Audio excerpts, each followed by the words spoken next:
Hello, everyone. Welcome to another Matchbook Horse Racing podcast, where it's classic time. The Kipco 2000 Guineas is going to take centre stage. We do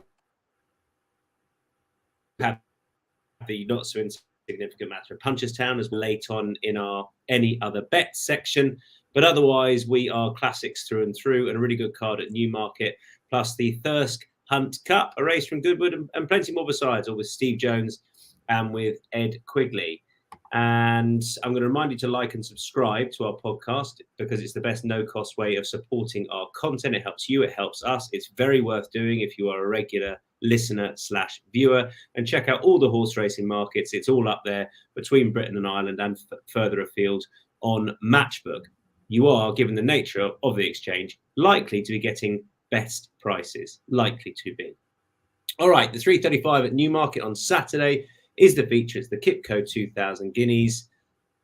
Now, none of us are going with City of Troy. I guess what interests me is whether Steve Jones, you would be out and out against him, or whether he just sort of, for you, is a let him run, think he'll win. That's how I see it. That I couldn't put him up as a bet at what he is, but I very much expect the horse to win. But maybe I'm getting caught up in the Coolmore hype. I don't know. What do you think? I was tempted to put him up as a lay because although he's a very good 2-year-old, we've seen some very, very good 2-year-olds of Aidan O'Brien's flop at 3. The kind of like Air Force Blue, going back One Cool Cat, Hold the Tiger, maybe Johannesburg, those sort of things. But you only remember the ones that go on and prove themselves to be very good at 3.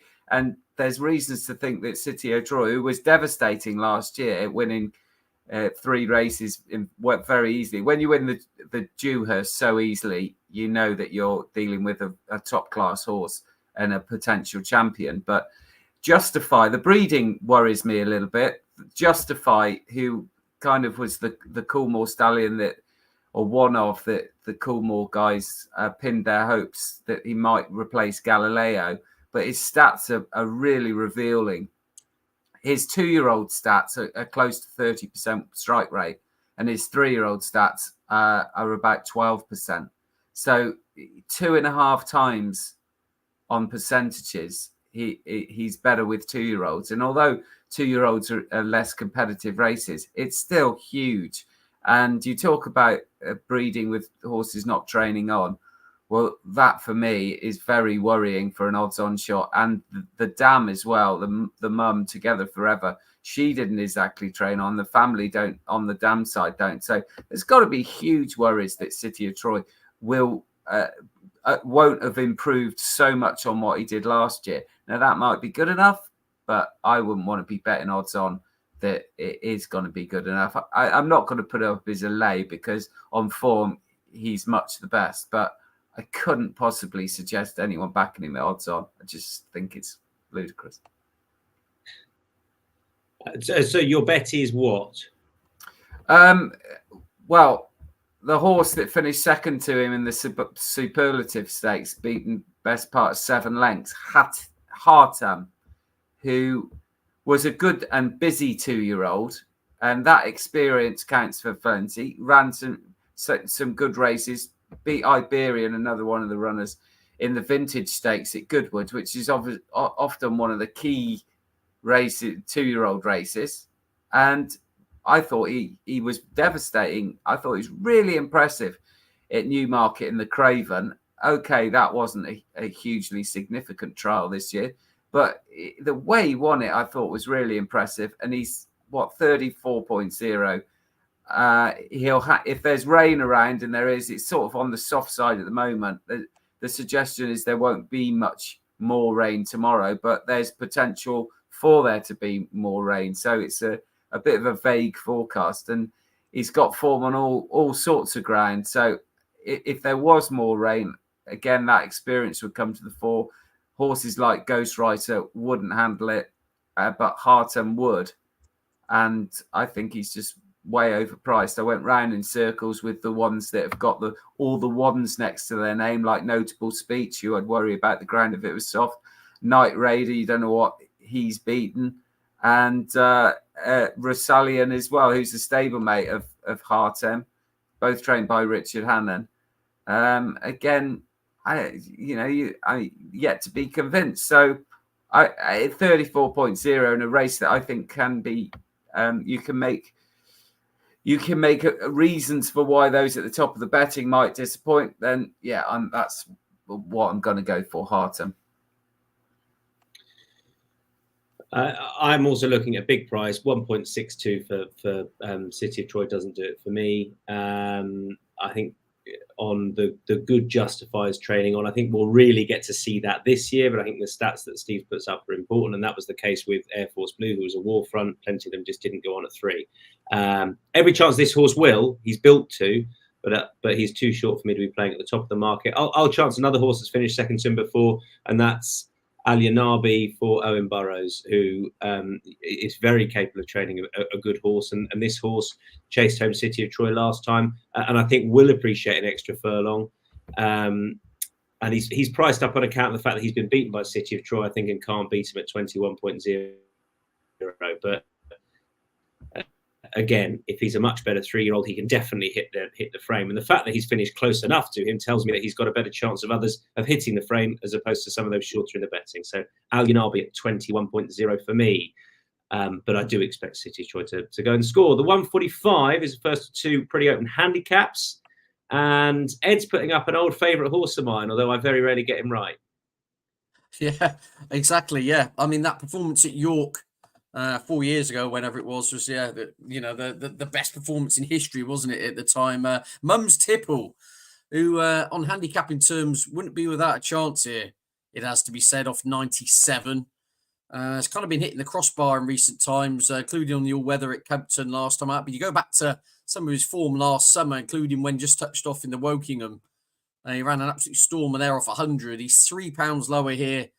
Ryan Moore's been booked. It's a wide open race. I was half tempted to go with what I know your selection is, Tom, who kind of made the shortlist. But I mean, the winner place market's tentative play, but I am with Mums Tipple. Just very quick question on 2,000 guineas. The reason I've sat it out, I don't know if anyone better brain than mine could tell me. The Godolphin runner in there has never run on turf. When was the last 2,000 guineas winner to have never set foot on turf before winning that classic? That's one for the. I couldn't find the answer to that. But anyway, I'm with Mums Tipple in this.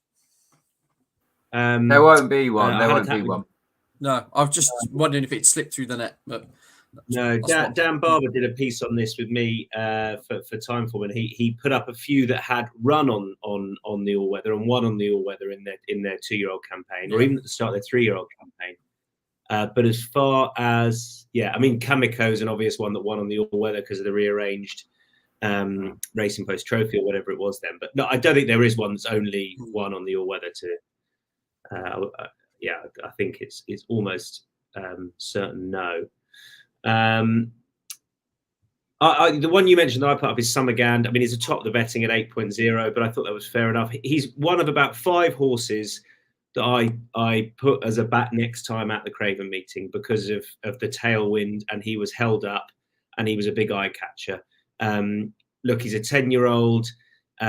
He's fairly treated, and there might not be enough pace on here for him. I mean, I guess I know he's a course and distance winner, but ideally I'd be backing him at a different track with more pace on. But he, as I say, he was one of about 4 or 5 horses who I put down as a back next time, given how the races developed. There was a massive advantage for being on the speed at the Craven meeting, and Summergand was one of those that defied that by running really well. So Summergand for me. Steve?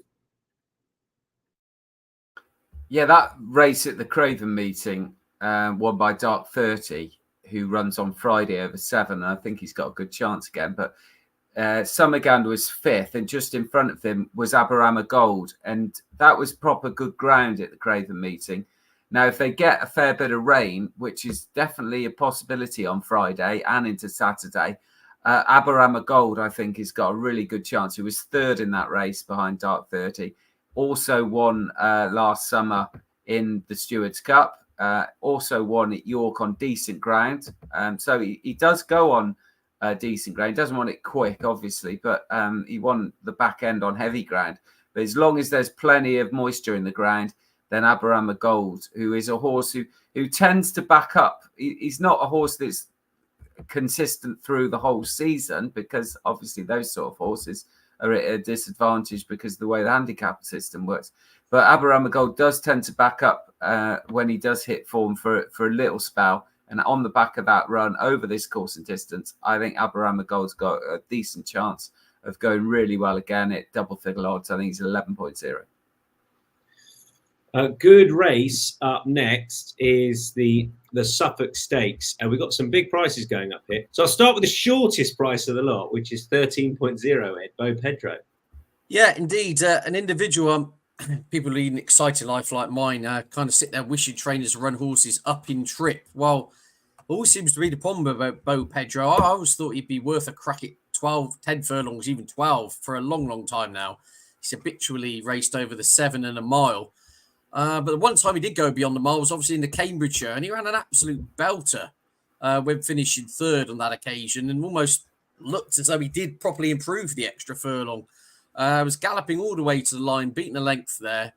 Now he's back over this C&D here, so I wonder if they've learnt from that. I thought it was a nice little pipe opener at the Craven meeting on the turf when kind of running on into 8th. I just think he's looking slower and slower. I actually think 10 furlongs would be ideal for him, but I cannot see this being a negative coming back to this niche 9 furlongs. As I say, the Cambridgeshire run was off 102. He gets in here off 100, £2 lower in the win and place markets. I just think it's all about the trip. He's 8. Yes, he's exposed, but he's thoroughly unexposed at this trip, which is unusual for a horse of his age. And as I said, he's on his form of last year. He's perfectly well handicapped. He's got good form at the track in general. And so, yeah, Bo Pedro in a wide open race, I think, can go well. Steve.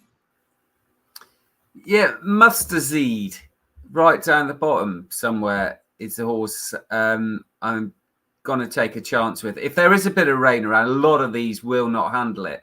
And that would be very interesting. Mustazid goes on any ground. But the key with him is he needs... he does go very well fresh, and he looked like he didn't want to know at times last season, later in the season. So I think first time up, it might just be the time to catch Mustazid. He won first time up at Newbury last season in a big field handicap, and then backed that up again over 10 furlongs at Newbury on better ground. So he doesn't have to have soft ground, but it would inconvenience a lot of the runners if there was good to soft or softer, and Mustazid to handle it. And I just think if you can catch him fresh, like he did last year, then that's the time to do it. And he's not been with Harry Eustace long. He's a horse that's 6 and hasn't had an awful lot of racing. So at 26.0, I think Mustazid has got a decent shout. And I'm going to back the outsider currently, who I'm going to try and get in the 4, which is Stay Well, who ultimately was beaten 5 1/4 lengths last time and finished halfway down the field, but ran a lot better than that in the Cambridgeshire. Will be not too far away from the early skirmish. I mean, if there's a tailwind again, that'll be a big plus. That's, by the way, well worth keeping an eye out for on what the wind is doing, because that makes a huge difference to how the track rides. Obviously, if there's a headwind, you can come from off it. If there's a tailwind, it's very hard to. But if the wind is with, there's not an absolute shed load of pace on, he won't be too far away. I think he's looked good since dropped back in trip. He might be called Stay Well, but I don't think he actually does. And he would have finished a lot closer, but for getting a bump late on last time. So I thought he was priced up. I just thought he was a lot bigger than he should be. He has gone well fresh in the past, so they didn't last year, but that run at the Cambridgeshire was much better than the official finishing position, I thought. And 51.0, I think there's a good few that should be a bit bigger than he is. So I'll chance him. Palace House. Just you and I, Steve, and it's the Carl Burke filly. Take it away.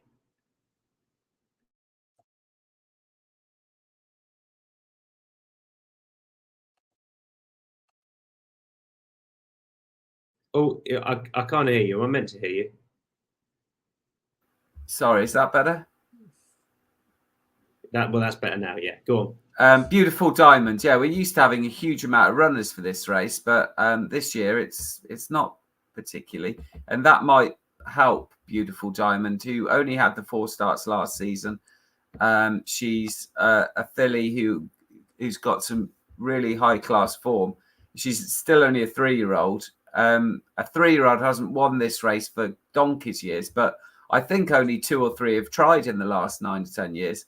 So I wouldn't worry about those stats. And she was good enough to finish close up in the Lowther Stakes behind Relief Rally, after finishing third in Royal Ascot in the Queen Mary, when again just behind Relief Rally. So you put Relief Rally in a race like this, and I think she'd be favourite. And the form of her air win when Purasang was second. Purasang ran yesterday at Ascot and ran okay.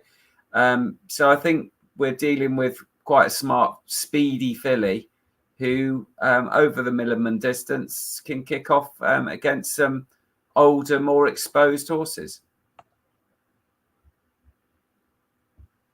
I don't really know what to add, other than my starting point was to go, a 3-year-old.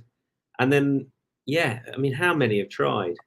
I thought she had some rip-roaring form last year, a shed load of pace, and I thought she should be clear favourite. So Beautiful Diamond for me at 4.5.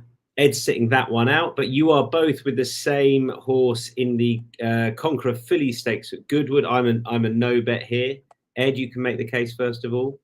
Yeah, Breege, the Jordan Sean Quinn team. Jason Hart on board. Again, been pretty consistent without getting the breaks. Went winless last season, but ran some absolute belters in defeat. But I think this combination of soft ground and the return to Goodwood, 2 massive ticks in the right boxes. I think the return to a mile as well, not a problem. Miss Breege goes on any ground. I mean, there's one on Good to Firm, but it's run some absolute belters in a swamp, including in a Group 3 at this venue last year. The ground was really testing. Was beaten half a length or so. So I think trip, track, ground, everything in this individual's favour. And yeah, I think there's a massive run on the cards personally. I know Steve loves to get excited about ratings in listed or pattern races, but as a guide, she's third best in here.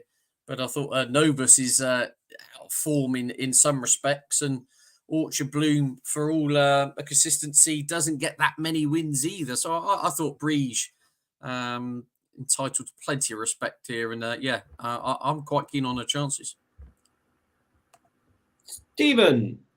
Yeah, it wouldn't be the strongest of listed races by any means, and the testing ground's probably the reason for that. And Breege, like Ed said, has got the course form, and one thing you can say, the ground is going to be testing at Goodwood, and that won't suit as many as well as Breege. So although I respect Novus, she's got the penalty, and that she's got £5 penalty, and that's really puts me off. Otherwise, I'd probably been keen with her.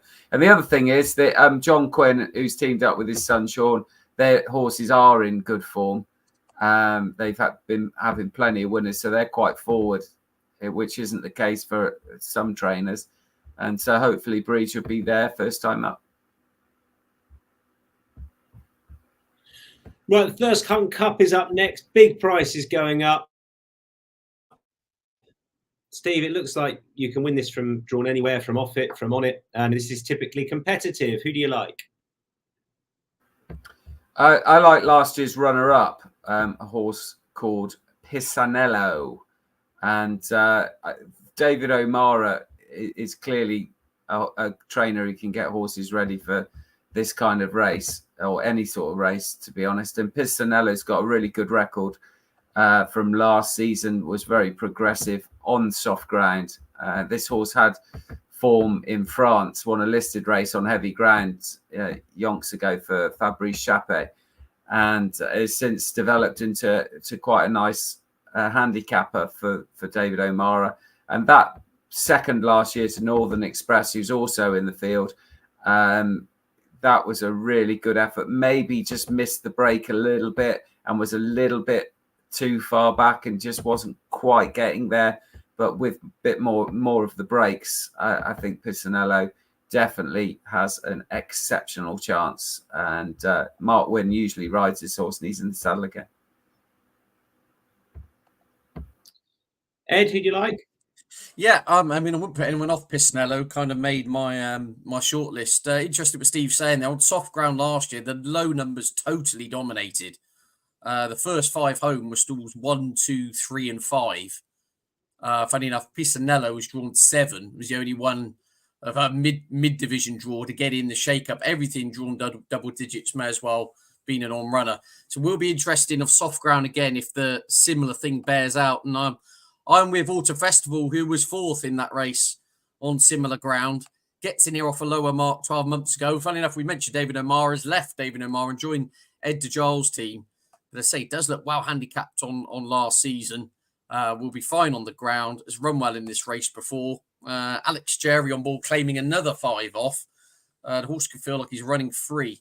166-day layoff. Now, slightly different preparation to last year in the fact the horse had a prep run and improved a great deal for the prep run. But this horse has won off a layoff in the past, so I'm not too worried about that. And I'm sure if they needed to have got the run into Autumn Festival, they would have done. So, I'm kind of Steve's selection and mine versus the field. But Autumn Festival's twice the price, so that's the reason I've gone with Autumn Festival. Okay, and I've gone with one at a similar price, which is Titan Rock, and Hiramichi's the other one who is progressing, has a really sort of progressive turf profile, is well drawn to attack. I can see him there or thereabouts. The ground should be absolutely ideal at 7.0. The other one is Titan Rock, who will be ridden a bit more patiently. And given the amount of pace on, it was either going to be him or Gemma Tutty's horse, who won the Spring Mile, who I wanted to be up there on the list because there is loads of pace on. But I thought Titan Rock was 15.0, was going to be patiently ridden. Probably would have preferred it if he was drawn a little bit wider because he might see trouble. But he's definitely well treated enough as long as they go a clip to go close, and any rain around won't be a bad thing. So basically, I've got one on the speed and one off it, Hiramichi and Titan Rock. At the prices, I'd be sort of equally confident between the two of them. So similar stakes about both. That's Hiramichi, Titan Rock, Pisanello Autumn Festival. Sunday. None of you with a 1,000 bet, no? Can't get my head around it. Really can't. No. Not yet. See what the rain does as well. It's a good, I mean.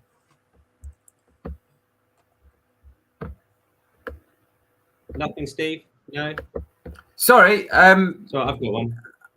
Yeah, you go for it because I thought it was hard to work out. The French filly Ramatuelle is interesting, I think, but again, it's a justify, and I just those stats really put me off. And I kept coming back to Fallen Angel in a race like that. I don't really want to be with the favourite, even though I think Fallen Angel sets the standard. So I would agree with that over Ylang Ylang, who I think ultimately I see more as a middle distance Oaks sort of filly, and this stamina on her downside. She's a Frankel filly. I thought Fallen Angel, I was going to put her up, and then I saw Cinderella's Dream, and I know my mind is probably conditioned by the fact that I've been out in Dubai while she's been there looking very impressive against not very good horses. But my mind is cast back to a load of Godolphin horses, most of them trained by Saibin Sir Orbit, including last year's winner Morge, who have been out to Dubai and outrun their odds in the 1,000 guineas. And Cinderella's Dream, ultimately, we have no idea how good she is. She's 21.0. Yes, she's the Mountain Macabre Barcelona because William Buick looks elsewhere, but she could be really good. She looked it last time when William Buick had no irons, and she's continuously improved. The other Godolphin filly's got the slightly better form, but I'm happy to have a dart at her win and place Cinderella's Dream at 21.0.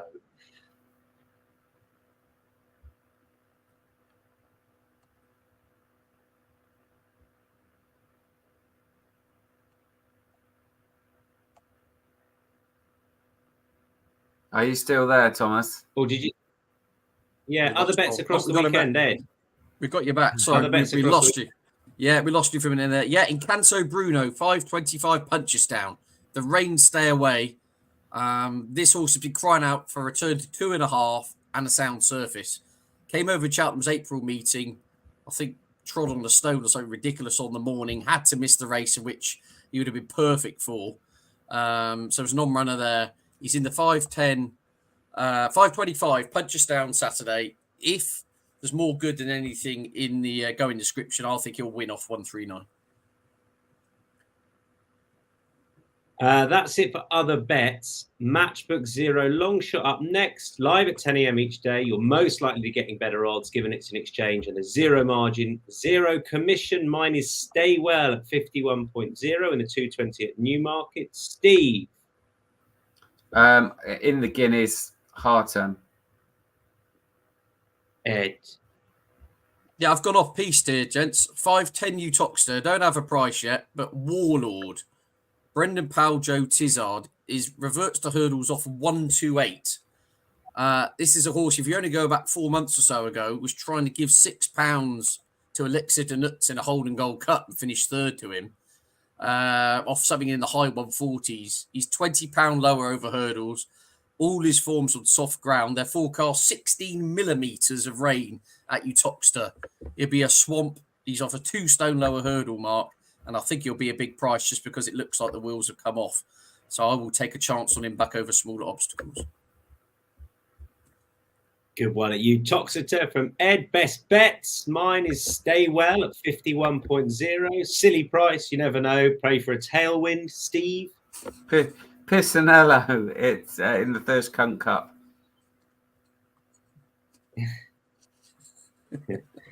Yeah. It will always amaze me that they've called a race that. And Ed. Breege at Goodwood in the 205. I think she should be favourite. Good stuff. That's it for our mainly Guineas preview, but plenty more besides. Head to insights.matchbook.com for a recap of all the best bets. Bye-bye.